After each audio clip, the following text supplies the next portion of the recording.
টমটম চালকরা তাদের বিভিন্ন দাবি নিয়ে ট্রাফিক এসপি কাছে ডেপুটেশন প্রদান করেন এবং তাদের দাবি যদি মানা না হয় তাহলে সবগুলো টমটম চাবি এসপির নিকট দিয়ে যাবে।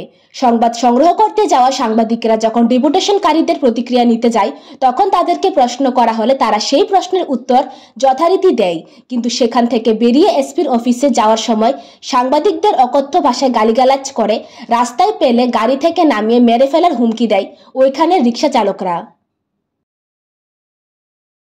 যে সময় সে বিষয়টাকে বলেছিল যে আমরা অফিস টাইমে ওই জায়গার মধ্যে যে পোস্ট অফিস চৌমুহনী থেকে কামানচৌমুহনী যে রোডটা, সেই রোডটার মধ্যে যাতে যানজট সৃষ্টি না হয় তার জন্য আমাদের কাছ থেকে সহযোগিতা চেয়েছিল।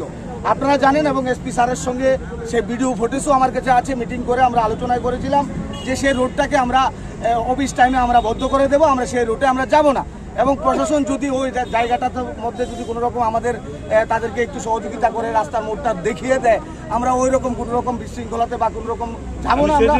বলছি অফিস টাইমের পরে কি যানজট সৃষ্টি করে রাখবেন? না না, প্রশ্ন আসে না। একবার নিচে দেখেছেন কি অফিস টাইমের পরে মানুষ চলাচল করতে পারে না, হকার্সের সামনে 20 থেকে 25টা করে গাড়ি একসঙ্গে থাকে। যদি ওই রকম রাস্তার মধ্যে যানজটে যদি কোনো রকম অ্যাকশন নেয় প্রশাসন, আমরা তো সেটার মধ্যে কোনো রকম আমরা প্রশাসনকে আমরা হস্তক্ষেপ করি না, প্রশাসনকে প্রশাসনের মতো কাজ করতে আমরা সহযোগিতা করি।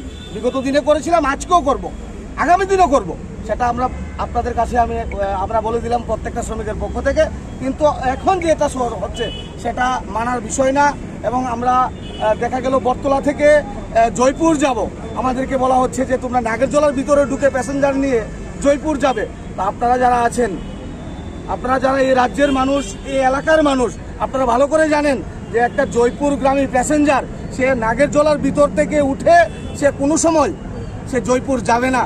যে সময় বটতলা থেকে নাগেরজোলা আসতে যে সময়টা লাগে সেই সময়টা সে হেঁটে জয়পুর চলে যেতে পারবে। তো সে কি করে ইনকামটা করবে? আর এই যাত্রী পরিষেবাটাই আমরা কিভাবে